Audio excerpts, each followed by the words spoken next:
Te comentaba en la apertura que íbamos a hablar un poco de ciencia y tecnología. Ya está con nosotros el ministro de Ciencia y Tecnología, Daniel Martignoni. Daniel, buenas noches, gracias por venir. Buenas noches, un gusto estar acá. Igualmente. Obviamente un tema del que por ahí muchos no conocemos cuando hablamos de ciencia y tecnología, como que es algo que nos escapa.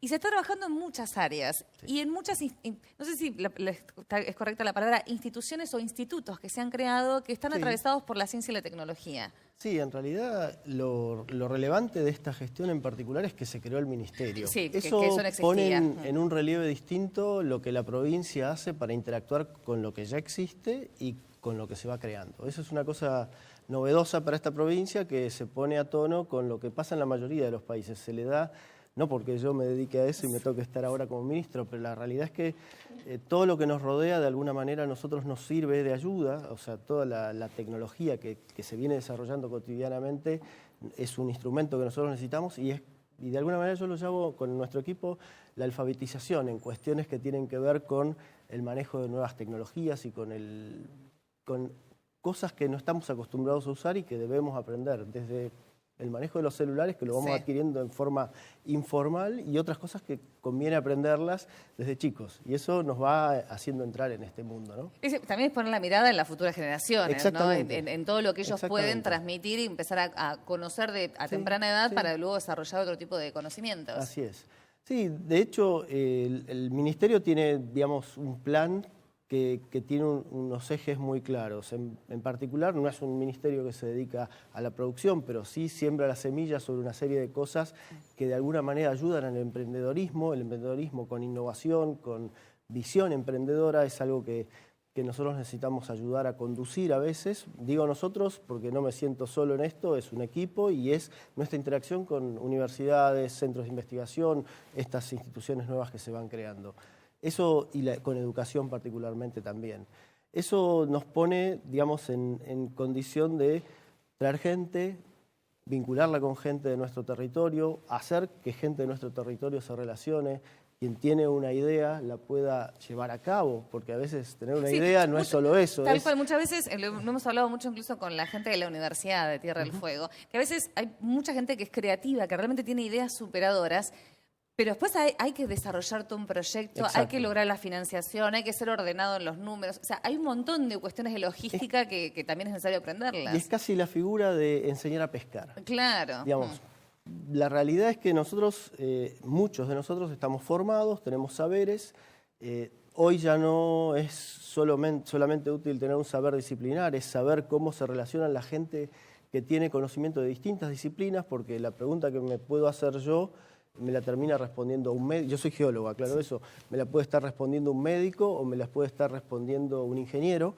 Y el ingeniero a veces yo le doy la pista de cómo encarar su solución al problema y viceversa. Sí, el trabajo multidisciplinario. Todo ese trabajo de interacción requiere justamente, digamos, una especie de paraguas o un sistema de conexiones, que es lo que tratamos de generar nosotros, una especie de red de trabajo con las instituciones que se dedican a ciencia y en el ámbito académico. Hay mucho trabajo articulado, ¿no? A nivel local. De hecho, las instituciones existentes están, como la Universidad Tecnológica Nacional, que tiene muchos años acá, la Universidad de Tierra del Fuego, que es más nueva, pero que heredó buena parte de lo que era el acervo de la Universidad Nacional de la Patagonia, y el CADIC, el CONICET, instalado en Tierra del Fuego, con un centro, digamos, que ya tiene más de 30 años en Ushuaia y tiene ya su peso propio, digamos, también. Eso, de alguna manera, para lo que es Ushuaia, está bastante bien balanceado. En Río Grande las dos universidades tienen una fuerte presencia y también hay una dependencia menor de CONICET, que es la estación astronómica. Y ahora,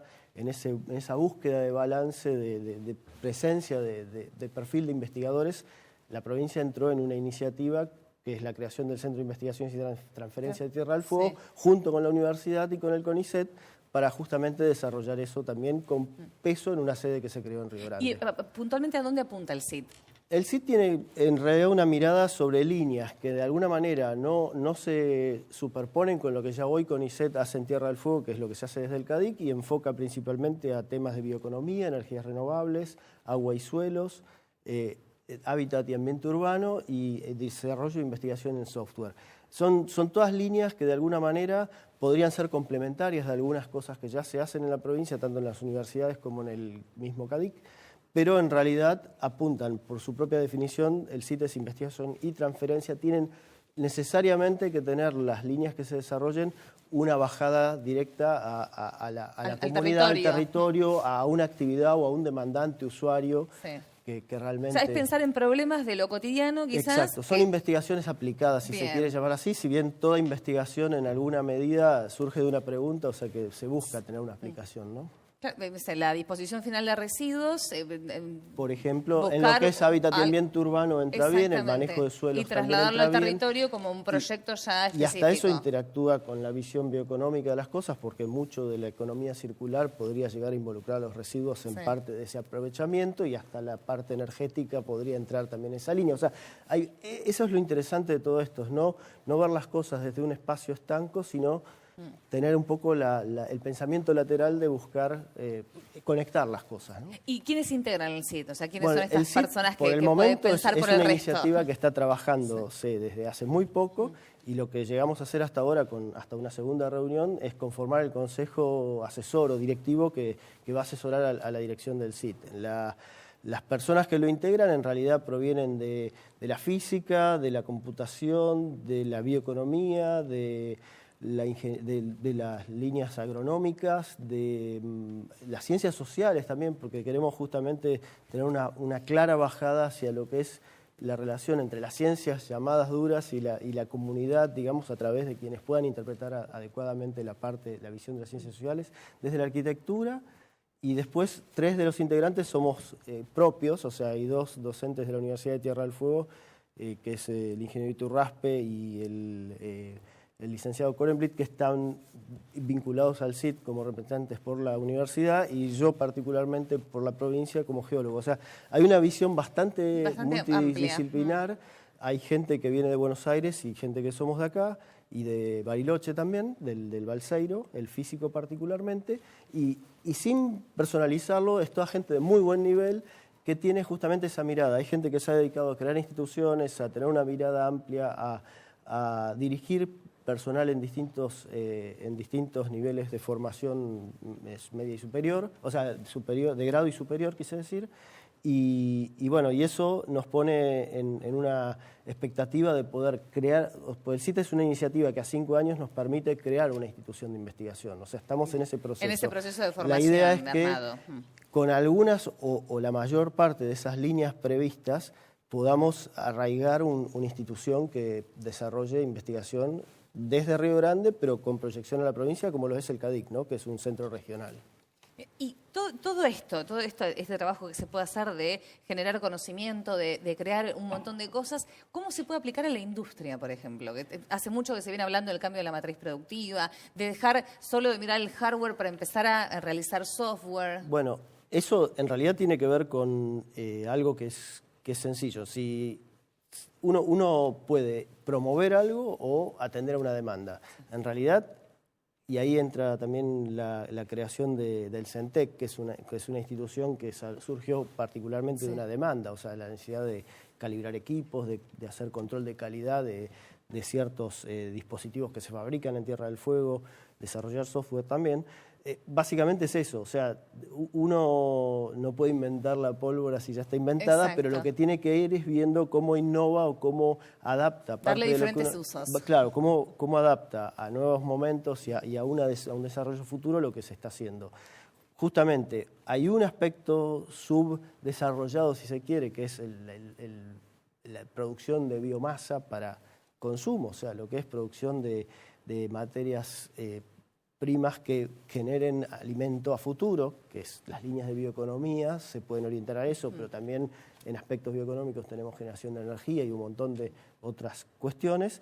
El tema de software sí, podría ser hasta casi un solapamiento o un reemplazo de parte de las líneas de industria que se desarrollan en Tierra del Fuego, o simplemente complementarias. Porque el tema no es remover algo que ya está funcionando bien. Sí. Hay todo un dilema, ¿no? O sea, uno puede, si no, estamos siempre cometiendo el mismo error, algo que se hizo quizás, entre comillas, antinaturalmente, removerlo de cuajo es generar un trauma nuevo. En realidad lo que hay que buscar es justamente cómo eso se complementa. Favorecerlo con líneas donde podemos tener posgraduados, podemos incorporar algunos de los recursos humanos que ya están formados y trabajan en el sistema para formarlos en un nivel superior e incorporarlos al sistema de investigación con aplicación, abre nuevas opciones a la gente que ya está y a gente que puede venir. Puede llegar a venir, claro. A eso apunta el CENTEC, entonces. El CIT y el CENTEC en realidad es un centro básicamente de servicios para lo que está instalado ya y lo que puede demandar, calibraciones y demás. O sea, son dos miradas diferentes pero complementarias. Y hablaba al comienzo esto de la alfabetización digital, sí. ¿no? Empezar a pensar en esto, en aportar conocimiento. ¿Cómo se trabaja con eso? Bueno, básicamente nosotros tenemos un programa que inició con la gestión, que no es mérito ni siquiera mío como ministro, eso viene de la época en que estaba Gabriel Korenblit.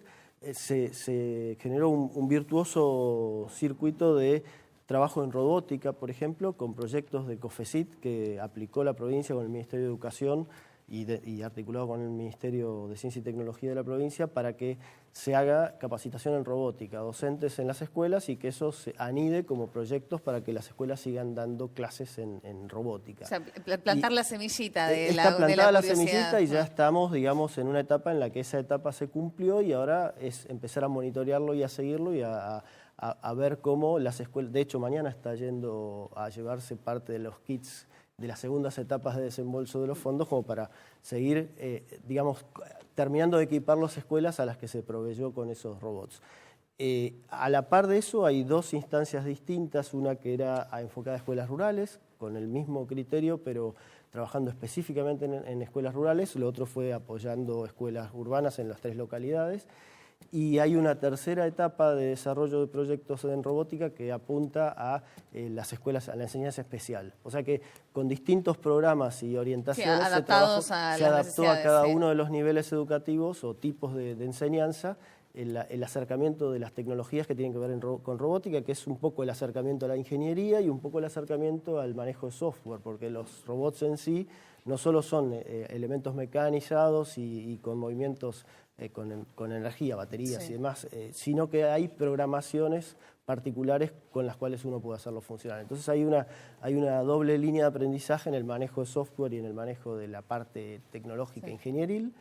Y después... Además los chicos hoy vienen. Sí, digamos, es interesante ver, porque nosotros en principio lo que hicimos fue formar docentes, y digo nosotros, estoy haciéndome cargo de lo que hace un equipo nuestro junto con los equipos de educación, y particularmente es interesante ver cómo, bueno, quienes por primera vez lo aplican se incorporan rápidamente a esa dinámica y lo reciben de muy buen grado. El tema es tenerlo y no solo contarlo, o sea, justamente tener los kits y poder trabajar con esos elementos ha sido un avance muy grande.